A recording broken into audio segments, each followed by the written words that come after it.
Sans la guerre, le président Poutine n'a pas seulement attaqué l'Ukraine. Il a décidé de bafouer la souveraineté de l'Ukraine.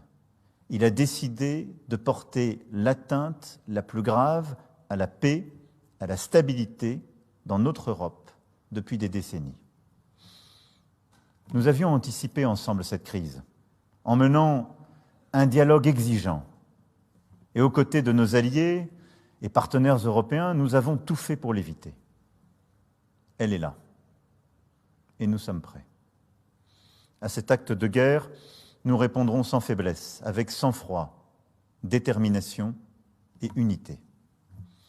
Nous prendrons des décisions lors du G7 cet après-midi, du Conseil européen qui se tiendra ce soir à Bruxelles et du sommet de l'OTAN qui se tiendra dans les prochaines heures. Nous demanderons à la Russie de rendre des comptes au Conseil de sécurité des Nations Unies et tâcherons de bâtir l'unité internationale. Les sanctions portées à la Russie seront à la hauteur de l'agression dont elle se rend coupable. Sur le plan militaire et économique, autant que dans le domaine de l'énergie, nous serons sans faiblesse. Nous appuierons l'Ukraine sans hésiter et nous prendrons toutes nos responsabilités pour protéger la souveraineté et la sécurité de nos alliés européens.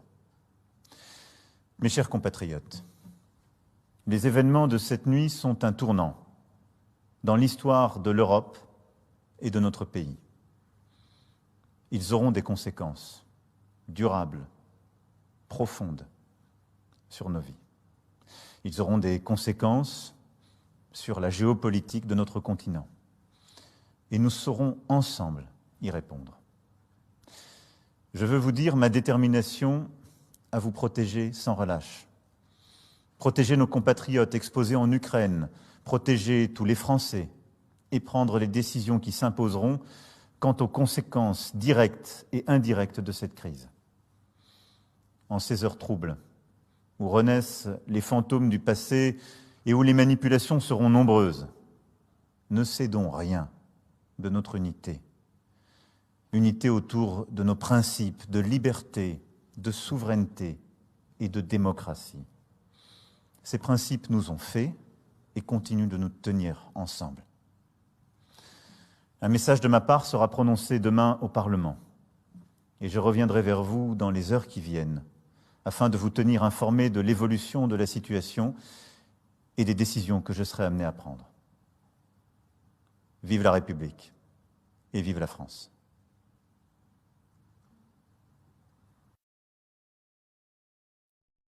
This is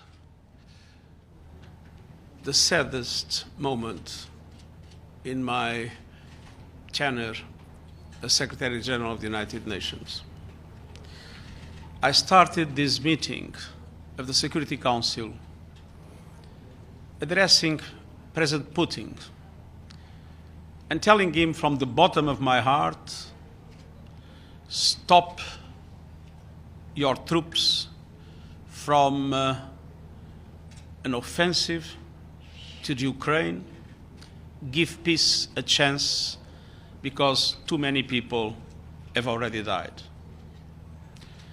During the meeting, President Putin announced a special military operation in the Donbass and required the Ukrainian troops to lay down their arms. So in the present circumstances, I must change my appeal.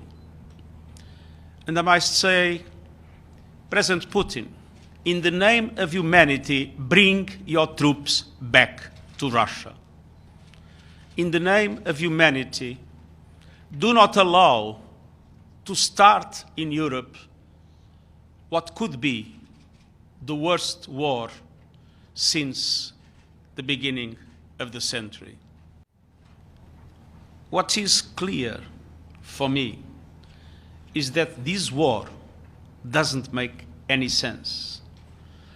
It violates the principles of the Charter, and it causes, or will cause, if it doesn't stop, a level of suffering Europe has not known since at least the volcanic crisis.